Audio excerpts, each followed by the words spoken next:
penjelasan untuk perencanaan obat yang berada di rumah sakit, yaitu perencanaan kebutuhan obat merupakan kegiatan untuk menentukan jumlah dan periode pengadaan sesuai hasil kegiatan pemilihan untuk menjamin terpenuhinya kriteria tepat jenis, jumlah, waktu, dan efisien.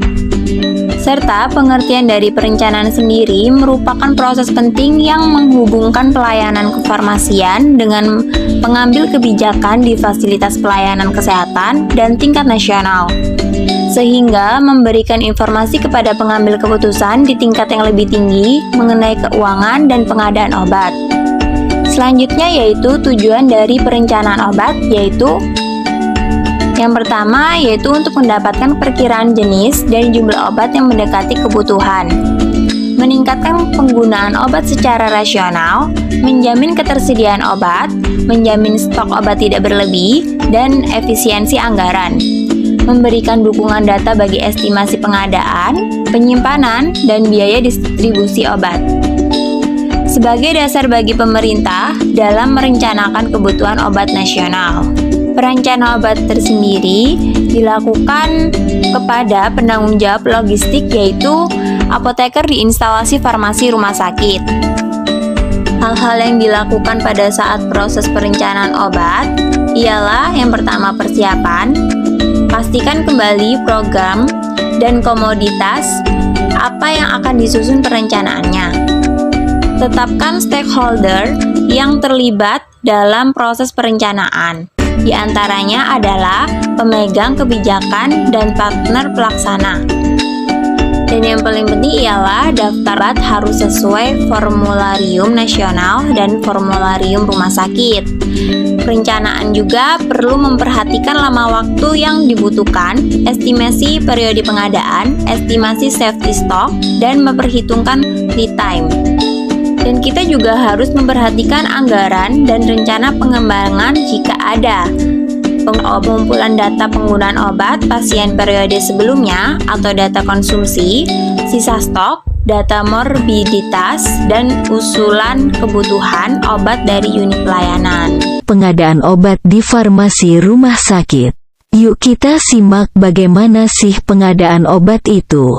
Proses penyediaan obat yang dibutuhkan di rumah sakit dan unit pelayanan kesehatan lainnya yang diperoleh dari pemasok eksternal melalui pembelian dari manufaktur, distributor atau PBF. Pengadaan juga merupakan suatu proses dari penentuan item obat dan jumlah tiap item berdasarkan perencanaan yang telah dibuat antara lain pemilihan pemasok, penulisan SP sampai diterima pemasok. Tujuan pengadaan. Pengadaan dengan harga layak, dengan mutu yang baik, pengiriman barang terjamin, proses berjalan lancar dan tidak memerlukan tenaga serta waktu yang berlebihan. Ketentuan pengadaan. A.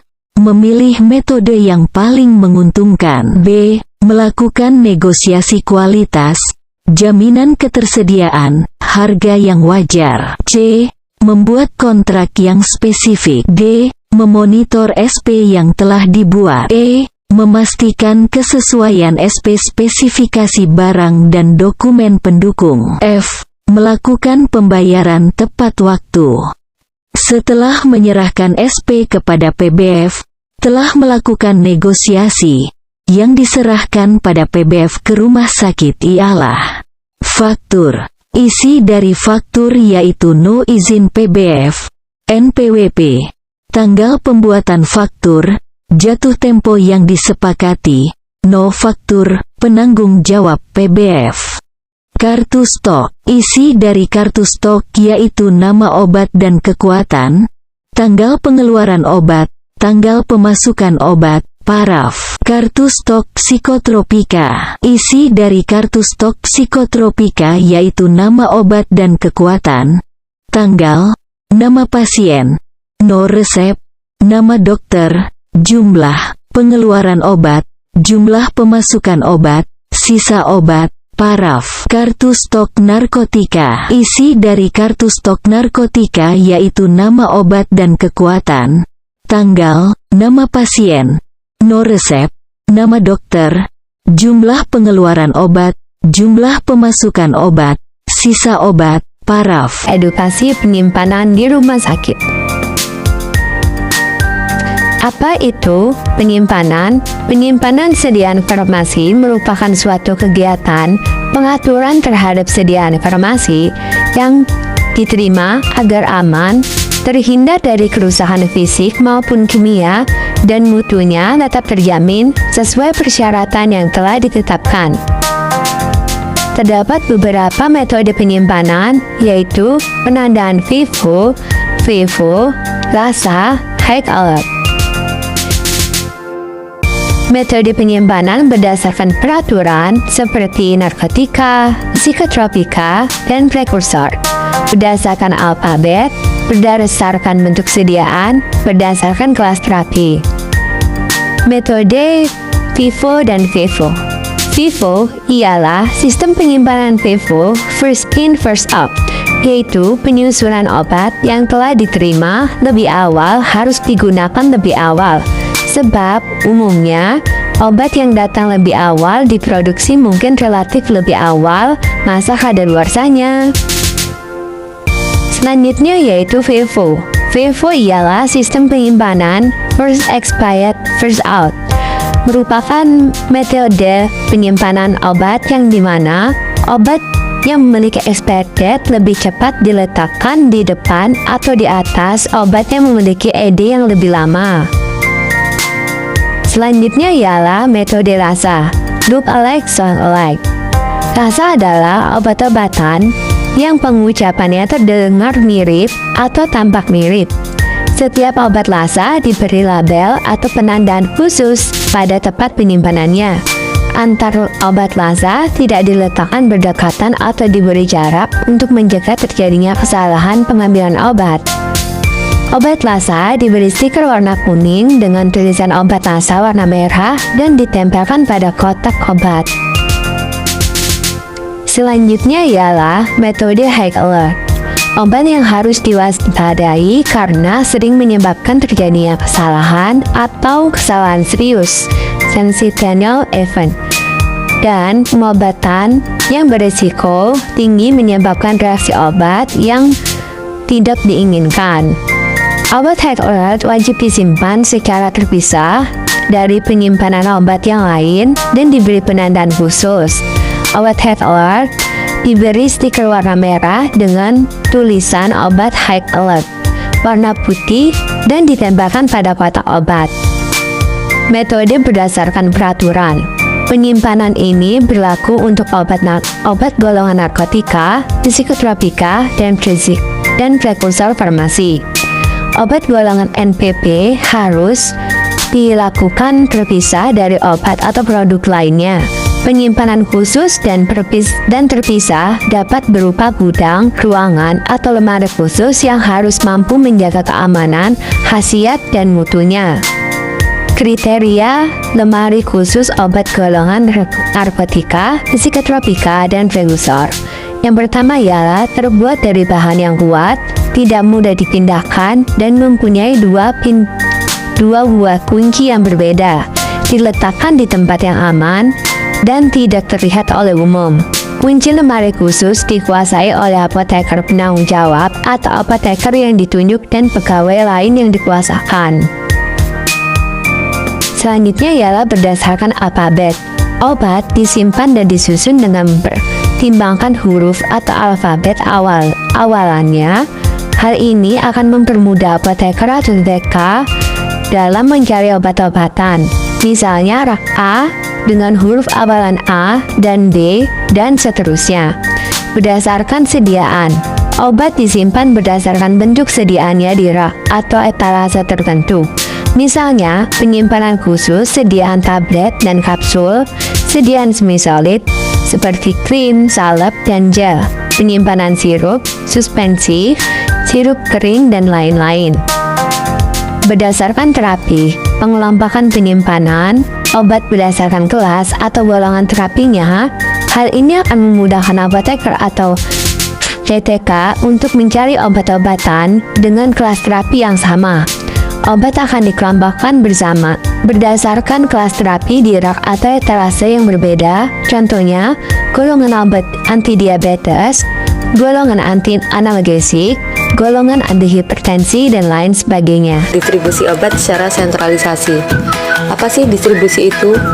Distribusi merupakan suatu rangkaian kegiatan dalam rangka menyalurkan atau menyerahkan sediaan farmasi dan perbekalan kesehatan dari tempat penginapan sampai kepada unit pelayanan atau pasien, dengan tetap menjamin mutu, stabilitas, jenis, jumlah, dan ketepatan waktu. IFRS harus menentukan sistem distribusi yang dapat menjamin terlaksananya pengawasan dan pengendalian sediaan farmasi dan perbekalan kesehatan di unit pelayanan. Sistem distribusi di unit dilakukan dengan cara 1. Sistem persediaan lengkap di ruangan atau floor stock. Sistem distribusi obat persediaan lengkap di ruangan adalah tatanan kegiatan penghantaran sediaan obat sesuai dengan yang ditulis dokter pada order obat yang disiapkan dari persediaan di ruang oleh perawat dan dengan mengambil dosis per unit obat dari persediaan yang langsung diberikan kepada penderita di ruang itu. 2. Sistem resep perorangan atau individual prescription. Pendistribusian sediaan farmasi dan perbekalan kesehatan berdasarkan resep perorangan atau pasien rawat jalan dan rawat inap melalui instalasi farmasi. 3. Sistem unit dosis. Pendistribusian sediaan farmasi dan perbekalan kesehatan berdasarkan resep perorangan yang disiapkan berdasarkan unit dosis tunggal atau ganda untuk penggunaan 1 kali dosis per pasien. Sistem unit dosis ini digunakan untuk pasien rawat inap. Sistem unit dosis dapat menggunakan metode unit dose dispensing atau UDD untuk 1 unit dosis penggunaan sekali pakai atau once daily dose ODD untuk dosis 1 hari diberikan. 4. Sistem kombinasi. Pada sistem ini, dispensing terutama dilakukan berdasarkan atas resep individual atau sistem pesanan obat dikombinasikan dengan floor stock dalam jumlah terbatas. Pada umumnya digunakan di banyak rumah sakit yang menarik biaya pengobatan secara individual termasuk biaya dosis unit. Penetapan obat-obat mana yang termasuk dalam daftar floor stock dilakukan oleh instalasi farmasi rumah sakit berdasarkan pania farmasi dan terapi dan bagian perawatan. Sistem distribusi dirancang atas dasar kemudahan untuk dijangkau oleh pasien yang dilakukan secara sentralisasi dan desentralisasi. Kemudian, bagaimana sih distribusi sentralisasi itu? Distribusi sentralisasi adalah sistem pendistribusian di mana semua pengeluaran obat hanya dilakukan oleh IFRS kepada semua tempat perawatan penderita di rumah sakit, tanpa adanya cabang dari tempat perawatan lain. IFRS Advance juga menggunakan sistem resep perorangan, di mana pendistribusian langsung dilakukan kepada pasien rawat jalan berdasarkan resep perorangan yang diberikan oleh dokter. Keuntungan metode sentralisasi yaitu 1. Semua resep dikaji langsung oleh tenaga farmasi yang juga digunakan memberikan informasi kepada perawat berkaitan dan perbekalan farmasi pasien. 2. Memberikan kesempatan interaksi profesional antara tenaga farmasi, dokter, perawat, pasien. 3. Memungkinkan pengendalian yang lebih dekat atas persediaan. 4. Mempermudah penagihan biaya pasien. Sistem distribusi yang dilakukan di sini adalah ODD atau one daily dose, di mana petugas farmasi memberikan obat berdasarkan resep per 1 hari pemakaian. Kemudian petugas kesehatan lain seperti perawat yang akan memberikan langsung kepada pasien rawat inap. Distribusi one daily dose bisa mengurangi biaya obat dari rumah sakit karena mudah untuk terkontrol sudah berapa jumlah obat yang digunakan. Jika pasien rawat inap sudah pulang tetapi obat masih tersisa, maka resep dari pasien rawat inap akan diganti dengan resep individu, sehingga bisa dibawa pulang oleh pasien. Pendistribusian sediaan farmasi dan bahan medis habis pakai secara desentralisasi. Sebelumnya, apa sih desentralisasi itu? Desentralisasi adalah sistem pendistribusian perbekalan farmasi yang mempunyai cabang di dekat unit perawatan atau pelayanan. Cabang ini dikenal dengan istilah depo farmasi atau satelit farmasi. Pada desentralisasi, penyimpanan dan pendistribusian perbekalan farmasi ruangan tidak lagi dilayani oleh pusat pelayanan farmasi. Instalasi farmasi dalam hal ini hanya bertanggung jawab terhadap efektivitas dan keamanan perbekalan farmasi yang ada di depo farmasi.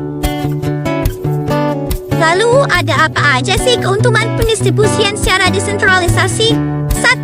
Obat dapat segera tersedia untuk dikonsumsikan pada pasien. 2. Pengendalian obat dan akuntabilitas semakin baik. 3. Apoteker dapat berkomunikasi langsung dengan dokter dan perawat. 4. Sistem distribusi obat berorientasi penderita sangat berpeluang diterapkan untuk penyerahan obat kepada penderita melalui perawat. 5. Informasi obat dari apoteker segera tersedia bagi dokter dan perawat. 6.